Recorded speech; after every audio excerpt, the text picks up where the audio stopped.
All right, thanks everyone for the invitation. First, the Green 13, I appreciate that. And this is a great segue into our presentation here on, we saw a lot of hands in the room around people who are thinking about renovations, hopefully energy efficiency is part of those renovations. And I think, Greg certainly did give a good case for it. Now who's kind of has the financing in place, or have people started thinking about how they might be able to pay for these projects? Show of hands? Okay. Well, there's an exciting new pilot program that the city has just launched a couple months ago called the Home Energy Loan Program that I'd like to talk about today. And basically what it is it's a low interest, long-term loans that are attached to the very properties that benefit from the retrofit work. And I'll be able to get into that presentation today. I wanted to first, though, just give a little bit of context in terms of, when we were designing this program, we were doing some focus group testing, and a lot of people were scratching their heads as to why the city would get into offering, these low interest loans for home energy efficiency. So I think I'll paint a little picture for you in terms of Toronto and the built form, which we planners like to refer to as, and that's basically homes and buildings. So there's about 1 million housing units in Toronto. 45% are low density single family homes. 55% are found in our multi-unit residential buildings. What we find in Toronto, though, is that the vast majority of our buildings were built basically pre-1960, which really had a legacy for inefficiency in terms of building performance. There really were no rules or standards in the building code at that time around energy and how it's used. And when we keep in mind that 80% of the homes and buildings that are present here today are going to be around and come 2050, there's certainly an imperative on the city's part to act and to make programs like HELP available to enable people to undertake these works, because it's so important to do so from a durability standpoint, from the fact that we consume as a city collectively billions and billions of dollars annually in energy costs. Homes and buildings in Toronto are the largest natural gas consumer, consuming almost 50% of the total consumption in the city. So, as owners, as property owners, we're consuming much more than other sectors like the commercial, industrial sector. About 30% of total electricity use comes from this sector as well. When we look at greenhouse gas emissions, we're the largest culprit. Actually, these are old numbers, but this number is actually on the rise given all of the new development that's happening in the city. So about 50% of the total emissions for the city is coming from the residential sector. So what we're here talking about is this new pilot program. City Council last July unanimously supported, which is pretty awesome, a $10 million pilot program. And for the next 3 years, we're going to be offering this in select neighborhoods in Toronto. It's not citywide just yet. Certainly this neighborhood and people with postal codes M6P and M6S are qualifying postal codes. And if you're not qualifying postal code, we're going to talk about what you can do still. So how this works is that the city's providing the upfront funding to property owners who want to do energy efficiency improvements, and it provides a loan that is then repaid through the property tax bill over a period of time. And the city is offering low interest loans and longer repayment terms of up to 15 years as that again is added to the tax bill. I've got a slide on interest rates and terms that I'll get into shortly in the presentation.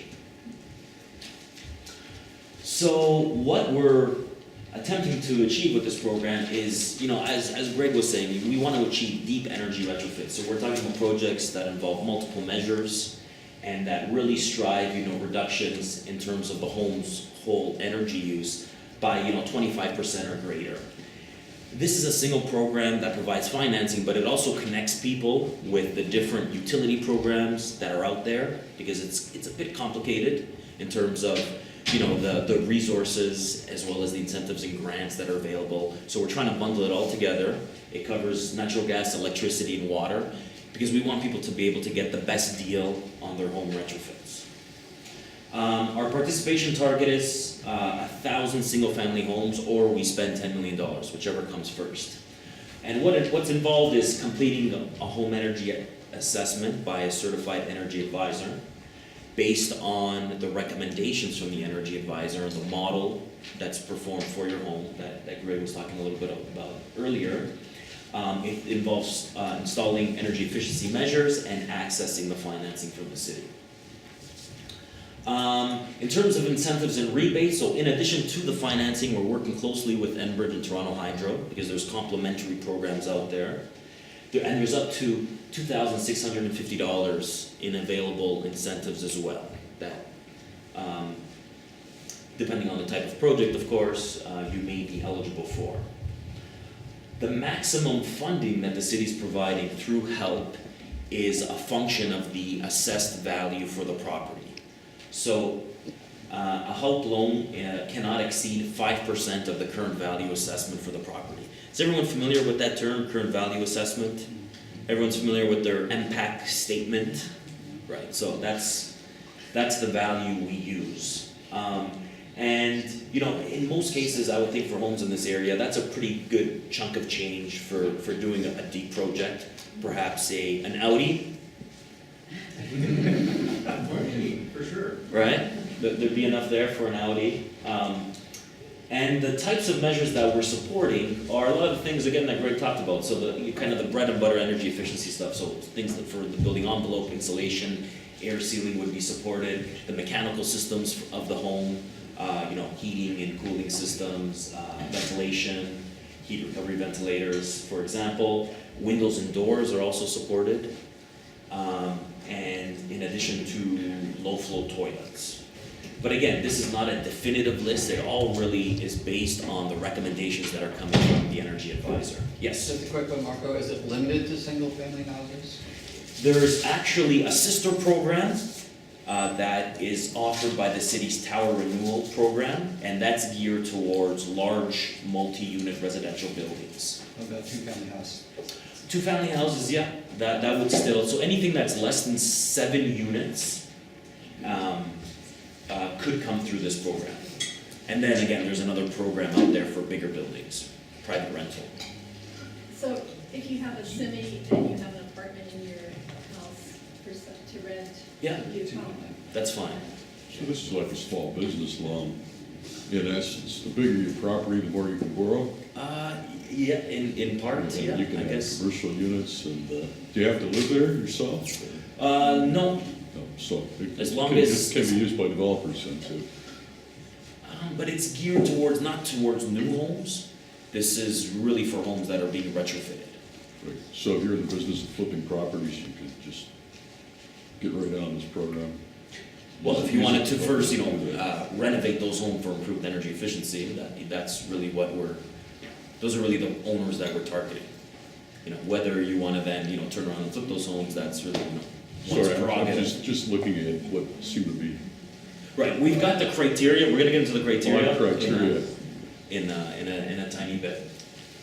So, what makes this financing unique from other types of mortgages, lines of credit that are offered by other financial institutions is first that, it's equal access regardless of one's income level. So, regardless of where you're at in terms of your household income, our rates and terms are the same for everyone. We're offering fixed interest rates, so there's, price security, and whatever happens with prime, and a lot of people sometimes lose sleep over that sort of thing. We're offering fixed rates that are starting at 2.5% for a 5-year fixed term, and I'm gonna get into the rates more shortly. We're providing really long repayment terms of up to 15 years, so that people who are making more of those big ticket investments are gonna be able to stretch those payment terms over a longer period of time. And the objective behind all of this really is, as you're improving your home for energy efficiency, your energy bills are coming down, which are helping to offset your repayment through the program. Now, this HELP loan is attached to the property. It's not attached to you personally as a homeowner. And this is probably the most unique feature of this. And so what that means is, if you're coming to the city and participating in the program, it's a $15,000 project. What the city is doing is it is imposing a $15,000 local improvement charge, which is technically what this is referred to as, and it's attaching that $15,000 onto your property. It's not entering into a mortgage contract, let's say, where, $15,000 is a debt to you personally as an individual. What makes that unique is if it's a 10-year repayment and in year 5 you decide to sell the property, the financial obligation and the repayment automatically transfers to the next homeowner. What we found in doing some of our market research, on average, Torontonians hold on to single-family properties for 5 to 8 years. So people are reluctant to make certain investments only to for the benefit of the next guy who's going to have lower energy bills. So this is what helps to address that barrier that Torontonians were telling us about. So if you sold your house and that loan was still attached, is that something the real estate agent has to disclose, or is it revealed in the property? How is it revealed to the? Correct. Well, certainly agents have responsibility to disclose that information, whether that happens or whether not that happens. How people will learn about a certain property that has one of these loans on it is primarily through the property tax certificate. So when your lawyer is doing the closing documents, they'll request from the city a property tax certificate because you want to see if the homeowner's up to date on their taxes. That certificate will identify the amount owing and the total amount that's on that property, as well as the monthly payments. So that's where that information gets communicated, and we're also going to be linking through our website all of the properties that have come through the program. It's not registered on title though, so if you were to do like a title search for a property, you would not see this there. Yeah? The bank want this information for loan to value against the property? Right, that's a good question. Yes, because it's part of the same, it would be just like your taxes. So that would be information that would be included as part of that calculation. But it's not a debt. It's not a personal debt to the individual, just keeping in mind, just to reiterate, it's not a No, personal. but it's still a payment that you're paying her. Correct. Yep. That you need, however you want it, you need to evaluate that based on your income. Right. Yep. But as a real estate agent, how are you supposed to know if it's not attached to land title? So how are you supposed to know unless the homeowner tells you? Because if you can't see it on land title, we have access to that. So if you can't see it, how are we supposed to disclose that to people looking at the property? How do you find the property tax? Do you put it in? Because agents are not really looking at, So we have access to that, but if it's not on there. right, because agents wouldn't look at, a tax certificate until closing time. Homeowners? Right. Yeah, it's ultimately, right. So there's an agreement that homeowners sign with the city that basically says upon point of sale, or if there's gonna be any transference of this property, you have an obligation under the agreement with the city to disclose that information. So it's in our agreement, it's gonna be on our web once we start ramping this up, and it's on the tax certificate. So there's So on the website, all the houses will be on the website. So the realtor can go to your website and say, this house has been, right, there'll be a searchable function, because city council actually passes bylaws to impose this charge, so we'll be able to link the bylaw with the property. And so that's how there'll be a it's searching function, eventually. Again, we're just in the early implementation, so a lot of this hasn't quite played out yet, so we're not that's sure. good, that they can go to your website and say, Right. these houses have been using this program. Correct. Sir, So is the city going to have a list of registered energy auditors as well? we're gonna get to that shortly. Okay? And lastly, we're trying to create this one window service that covers natural gas, electricity, and water conservation. And that's really trying to plug everyone who comes through for the financing into the different incentives and rebates offered by the local utilities, by the Ontario Power Authority. Again, all in the spirit of making things easy and streamlined for people, and also to make sure you're getting the best deal out there. There isn't much out there in terms of incentives, the way that we might have remembered, 4 or 5 years ago when the federal government and the provincial government were into the eco energy program, those programs have since terminated. So, as I mentioned, it's a pilot program. We're starting small in select neighborhoods. In High Park Junction, we're working in M6P and M6S. So those are the two postal codes that we're presently working in. These very neighborhoods also happen to be the same areas where Enbridge Gas is offering their community energy conservation program. So that provides up to $2,000 worth of incentives for the home energy audit, as well as cash incentives depending on how deep you go in terms of gas savings. So just to give you an idea, if you're willing to do 2 retrofit measures and can achieve a 25% natural gas savings, Enbridge will provide you with $1,600. So they will rebate your audit fee, and they'll also provide you with a cash incentive, and that's up to $2,000. Again, performance-based.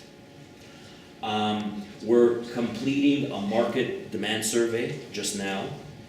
So we're polling Torontonians to see who's interested in this program, who's most ready for it, who wants it. So that we come 2014, 2015, the next heating season, let's say, we're gonna expand the program into new postal code areas. And then it might be citywide depending on what the uptake is like within our 3-year pilot. And then at that point, we will report out to council on our evaluation of the program, and it's certainly our hope as city staff that this becomes, a citywide, scaled-up program that, gets into other sectors, because this new property assess financing really, we believe, and many people believe, is kind of the new generation of how we can finance these types of projects. The whole concept of, grants and incentives are on their way out. They're not gonna be around for the long term, because they're very expensive to administer, whereas programs like this can be done on a full cost recovery model. So they're fundamentally different and more attractive to, council, city council. So that's where we're at. People who are outside of this program but like it, I strongly encourage you still to complete an application form, get it into us. We've got a waiting list, and there's a good chance that we're gonna be able to get to your application sooner than later. So don't be shy in applying, and don't be discouraged if your postal code is not included as part of the initial phase of the pilot. Quick case study on a home energy retrofit. So this is of a Edwardian, of a typical Edwardian architecture home. 1.5 story. It's really small. I apologize for that. It's about a 1,600 square foot home. So the typical homes of this, Greg did a great job in describing kind of what are the typical culprits in terms of heat loss and where there's the area for improvement in this home. So I think this home, they did insulation, they did an INI on insulating the exterior walls, attic insulation, they did some air sealing as well, they upgraded to a high efficiency furnace, and they did basement insulation as well. So it was approximately a $21,000 project that got about $1,300, $1,400 in rebates.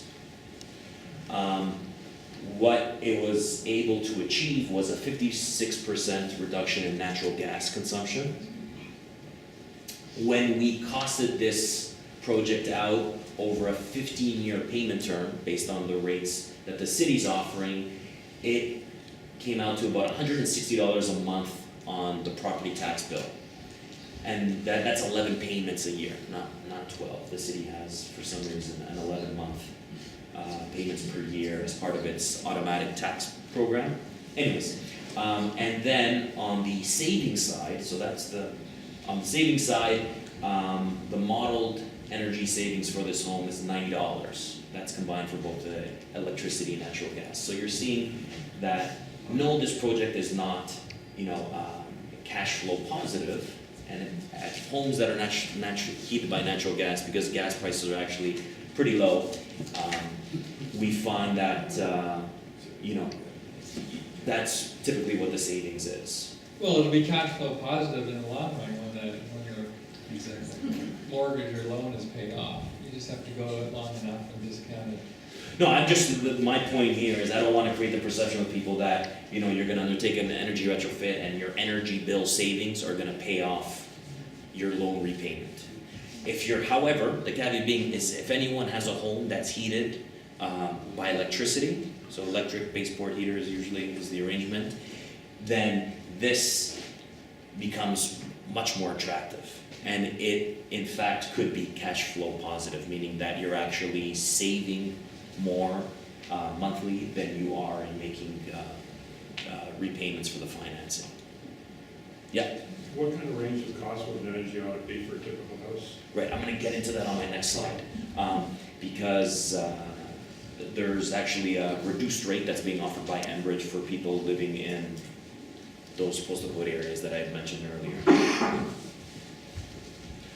So I'll just walk people through the process in applying. So what we initially do is we're gonna pre-qualify people, so you're completing an initial form. Again, detached, semi-detached, rural or mobile homes within our pilot area are eligible. All of the homeowners on title must consent to participating in the program. We'll take a look at your property tax and utility payments to make sure that you're up to date, because obviously we're not gonna be giving people money if they're in arrears. And interestingly, like 99% of property owners in Toronto are in good standing with their tax and utility bills. It's pretty amazing. And then lastly, for homes that are subject to a mortgage, there's a requirement that you get consent from your mortgage lender in order to participate in this program. And what we've done is we've created a letter and we'll provide you with a customized form that you can take to your mortgage lender to get their sign off. And all that they're signing off on is the maximum amount for the property. So it's that 5% calculation that I was talking about earlier. So that's the initial qualification. So if this all checks out, the city provides you with a notice to proceed letter saying you've been entered into the program. We're prepared to provide you with $25,000, $30,000 in funding for your home retrofit project.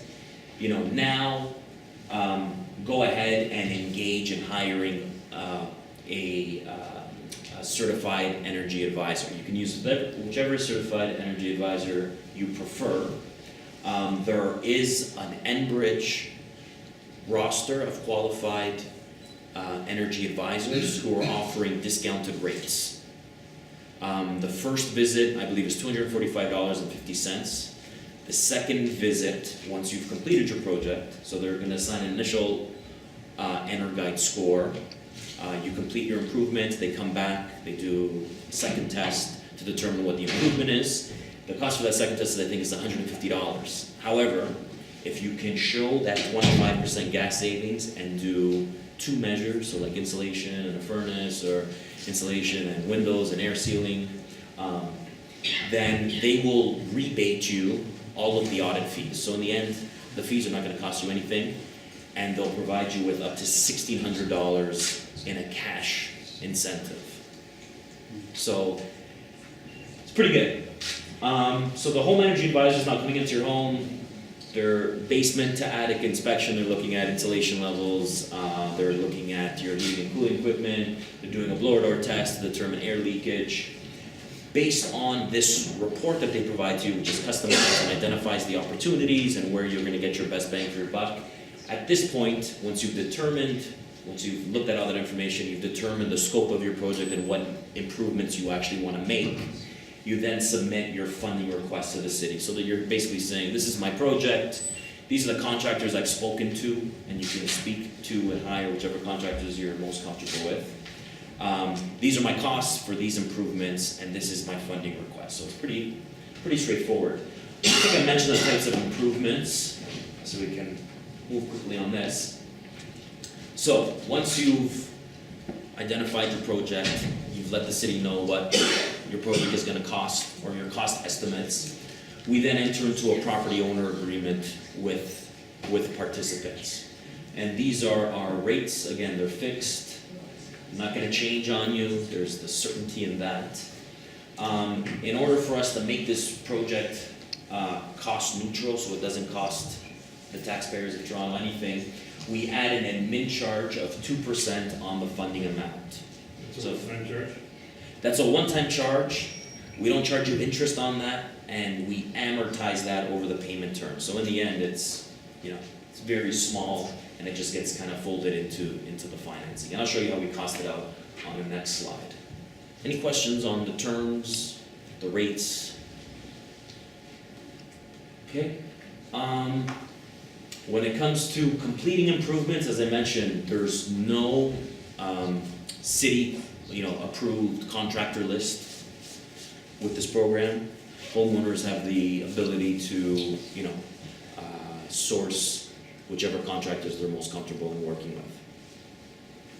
Is there a mechanism where they have to demonstrate the efficacy of the improvements that have been made in order to release the funding to pay for Right. the contract?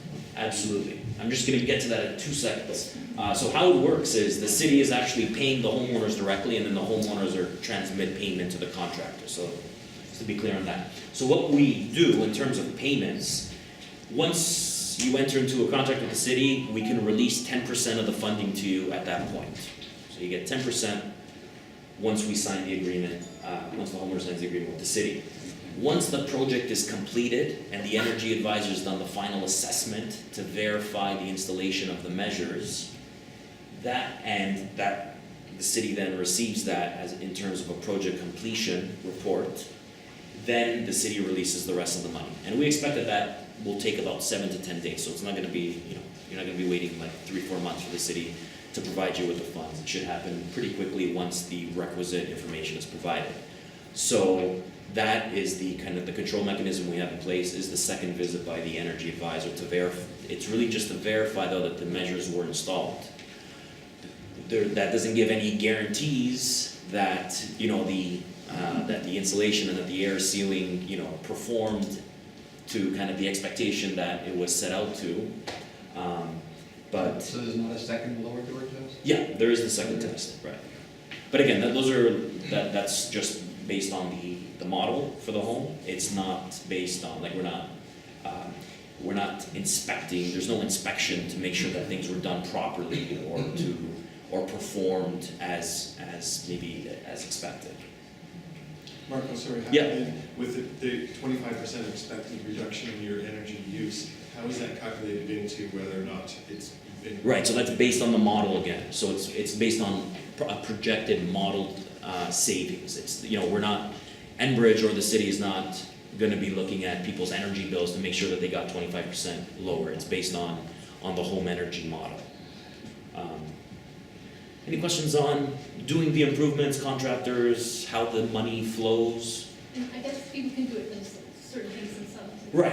Right, so that's why we say, hiring an insured contractor, like homeowners, if you have home insurance, that would cover you or satisfy that requirement. So yes, if people are capable and willing to do work themselves, I suspect that, that might be limited to certain things. But yes, homeowners can do some of the work themselves. Yes? I understand the need for the city to make sure that everything is done properly, so they hold back the money until they know that the work's been done. For someone who's already leveraged to the tilt and still wants to access this program but doesn't have the money up front to do so, I'm wondering if there could be something in place where I guess they can speak to their contractor about payment, because you have to pay for all of this up front. Right. This is where we're stuck, because we had leaks in the house, and we had to pay $70,000 just to fix those leaks that we had in our house when we first bought it. Right. And so now we want to be energy efficient, but we can't, and we're still paying that off now. I'm wondering for just the rationale behind, if somebody already has the money in place, unless they're borrowing from their line of credit or what have you, short term, then why wouldn't they go that route? It just, Yeah. that doesn't make sense to me. People have the money, they don't need the They don't need the loan, really, if they have the money up front. That's where, but I do understand the city's point of view, that the work has to be done, you need to hold back the money, you can't just give the money out. Yeah, I don't know, like I don't know how we bridge that just yet. Again, as Maybe contractors, maybe have a deal with So- the contractor to take payment. Well, that would have to be sort of be, you know, Yeah. individually negotiated. You know, you will have an agreement from the city saying, I've been pre-qualified, I actually have an agreement that's gonna specify amounts. So I would hope that some contractors would see that as, goodwill, I'm not sure if that's the right word, or like a commitment from the city for the financing, and are they then willing to extend payment terms based on that Maybe that makes sure the agreement? quality of the work too. So if that's there, then they could make sure that the quality of the work is done properly as well. And keeping in mind as well, we are providing you with 10% of your funding request upfront. So I'm not sure how far that goes, but it might be enough to get a deposit and, you know, to get your contractor to at least start the work. You know, you've got an agreement with the city, that might be leverage in extending terms with the contractor. I don't know, Greg, do you have any thoughts on that? And again, people, this is a pilot, so we're gonna evaluate this part of it. We know people talk about it all the time, and it's just something that we're gonna monitor and as we go along. Yeah, I mean, I know most contractors definitely, it depends on who's buying the materials. But, I mean, if you have a deal with your contractor where you're buying the materials, then things you might have a little bit more flexibility in terms of them not requiring more upfront. But generally, in my experience, most contractors will want a deposit on a job. And yeah, I think that it's going to be tough, you know, even that 5% to do a deep energy retrofit. You know, I think certain houses, it'll work quite nicely if it's a smaller house, but yeah, it's you know, as Marco said, I mean, the days of the grants from federal government, you know, I think are, you know, they're gone. We've gotten into subsidizing the oil sands, not subsidizing energy efficiency. So, but I digress. How long does it take for the city to process the final disbursements once they have the application? Right, we're thinking within 7 to 10 days, we'll be able to, once we get the requisite documentation to show the project's done, within a week, homeowners could expect payment. So it won't, again, we're hoping for a quick turnaround on that. So the last stage then is the repayment. So now that your project's done, you're benefiting from lower energy bills, the improved home comfort. You're happy in your new space. You're now starting to pay the city back. So again, that project I spoke of earlier, roughly a $21,000 project. So we deduct from the financing those rebates because those are coming directly to you in the form of cash from the utility or from the OPA. So it's that principal amount of around 20 grand, you know, an attractive 4.25% fixed 15-year rate is so about $7,000 in compounded interest over time. That the admin fee in this example is about $400, but you can see it's below kind of the interest line, so it's just going to be spread out over 15 years worth of payments. So this project came out to be about $167, and then you'll see that it's represented as a separate line item on the tax bill. So those are your taxes payable, and this is the additional charge in connection with the program.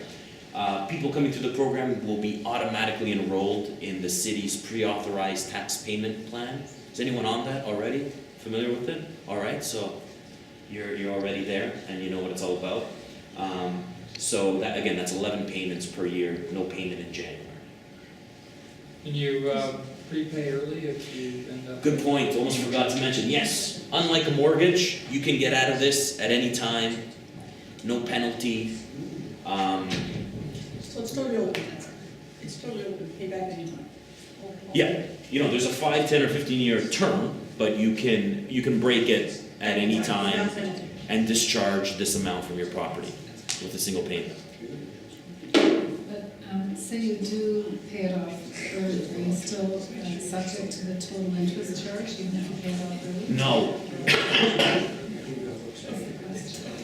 You're not. We deduct the future interest amount owing, so you're just paying off the admin fee and the principal owing. Yep. Just thinking that, when you buy a house, you know the taxes. You may not see a bill, but you know the taxes, so it would be a bonus to know that that chunk is coming off in a while. That would be happy news, I would think. So I wouldn't worry about it if I was a real estate agent. Anything else, folks? Because that's my presentation. For more information, livegreentoronto.ca is our site. We've got brochures that explain everything. Don't hesitate to contact us with any questions you have. And I want to give a big shout out to the good work of Green 13, and the connection with Project Neutral certainly made this an easy joint venture between the city and the local community. People were asking for steps and actions they can take to reduce their carbon footprint, and this, we think, is a good one. Thank you for the local community support, because, we could have gone into many neighborhoods in Toronto. We came here for a reason. Thank you.